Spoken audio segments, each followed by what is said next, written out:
à tous, nous représentons la classe de 5e 3 du collège Père-Hyacinthe Cazaux de Morée-Hauts-de-Vienne. Je m'appelle Camille Delacroix. Philomène Pierson. Gaëlle Maruzi. Notre collège compte environ 360 élèves. Il se situe dans le Haut-Jura. Notre projet est d'aménager une usine désaffectée en centre multiculturel. Notre classe est en partenariat avec l'association La Friche en Herbe. On a été aidé par Laetitia, une architecte, Cyril, spécialisé dans l'isolation bio, Omar, qui est chauffagiste, Thibaut, qui est charpentier. Il y a aussi Emmeline, qui est responsable de galerie et d'ateliers d'art à Paris et à Londres.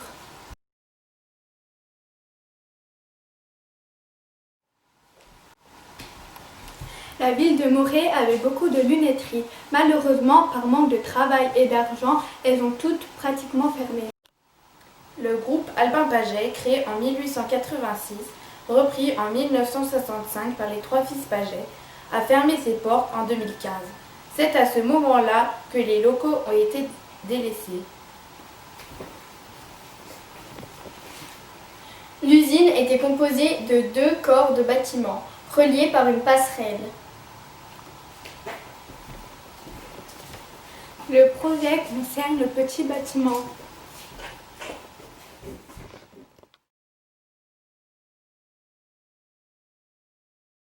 Le QR code vous permettra d'accéder à la page Facebook de l'association.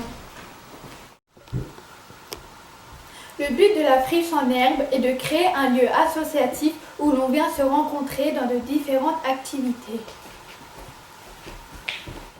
La communauté de communes met à leur disposition l'usine Albin Paget, une ancienne lunetterie.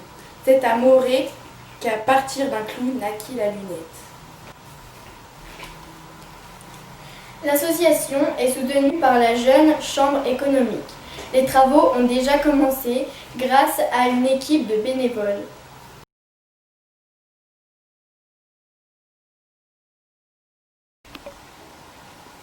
Nous avons travaillé par groupe de 3 à 5 personnes. Nous nous sommes inspirés du cahier des charges de la Friche en Herbe pour réaliser notre projet, mais nous l'avons modifié pour convenir aux besoins de la ville. Tous nos schémas et constructions virtuelles ont été modélisés sur Suitome 3D. On avait pour projet de vous présenter sous forme de visite grâce à un casque de réalité virtuelle.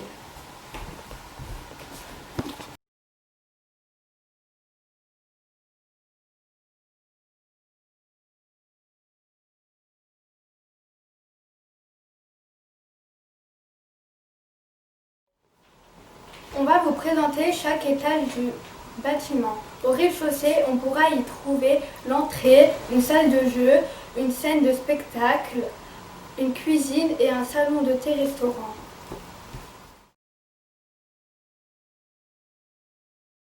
Au premier étage, il y aura une salle d'exposition avec une réserve et un atelier Fab Lab qui aura lui aussi une réserve.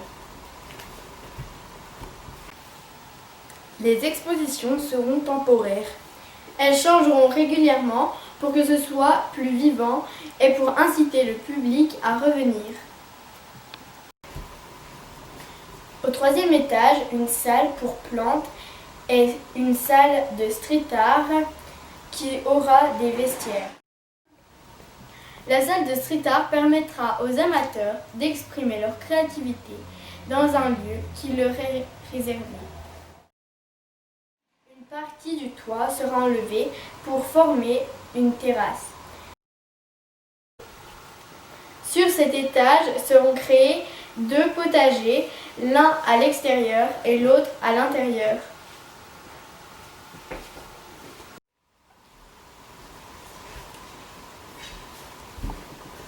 Les étages seront accessibles par un ascenseur ou des escaliers. À chaque niveau, des toilettes adaptées aux personnes en situation de handicap seront prévues.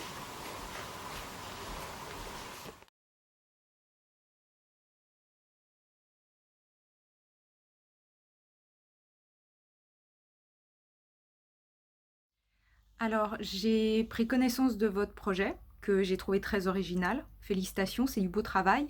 Il reste néanmoins quelques points à revoir et préciser, comme la dimension du vestiaire qui me semble un peu trop grande.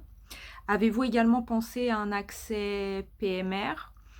Et enfin, avec un atelier street art et potentiellement donc des personnes qui vont utiliser des bombes aérosols, il faut penser à une ventilation.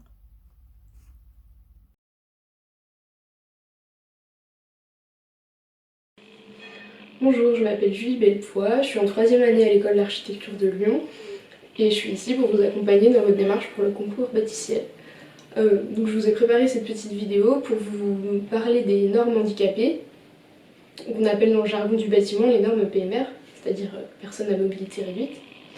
Et donc je vous ai préparé quelques schémas pour que vous puissiez comprendre en images comment on dimensionne un bâtiment.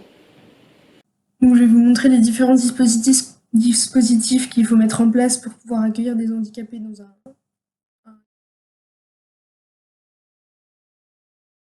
Pour répondre à ta question, donc c'est vrai qu'au niveau de l'isolation, il y a plusieurs matériaux aujourd'hui qui sont compatibles au niveau de certains habitats. Donc essentiellement aujourd'hui, c'est le polystyrène expansé qui va être appliqué. Après, effectivement, on va partir sur de la laine de roche pour des plus gros bâtiments par rapport aux normes aujourd'hui que l'on applique, c'est-à-dire que c'est au niveau de chaque étage.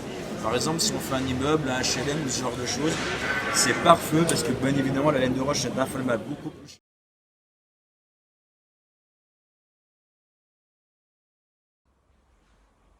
Bonjour, je suis Laetitia Revillet, dessinatrice et conductrice de travaux en maison individuelle.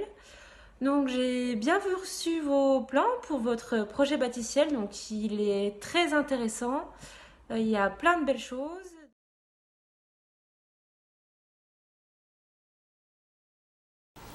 Nous avions l'intention de vous présenter plus en détail l'éclairage automatisé et à économie d'énergie, Le changement de la charpente traditionnelle en fermette, Et le remplacement des fenêtres et portes par double ou triple vitrage.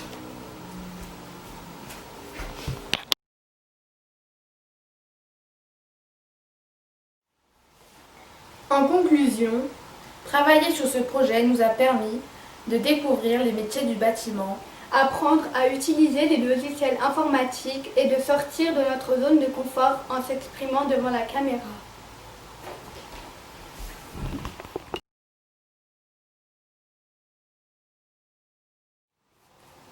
De la part de toute la classe, on aimerait remercier la friche en herbe, Omar, Thibaut, Cyril, Julie, Emeline, Laetitia, Monsieur Pierre et Monsieur Maréchal, nos professeurs de technologie et d'anglais, qui nous ont accompagnés et soutenus dans le projet.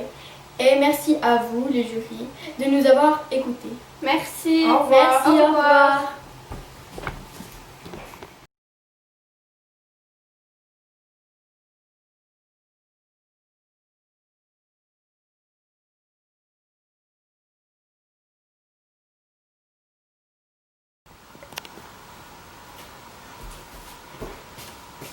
Bonjour à tous, nous représentons la classe de 5e 3. C'est ça? Ah oui, mais ça va, on repère. Bonjour à tous, Respire.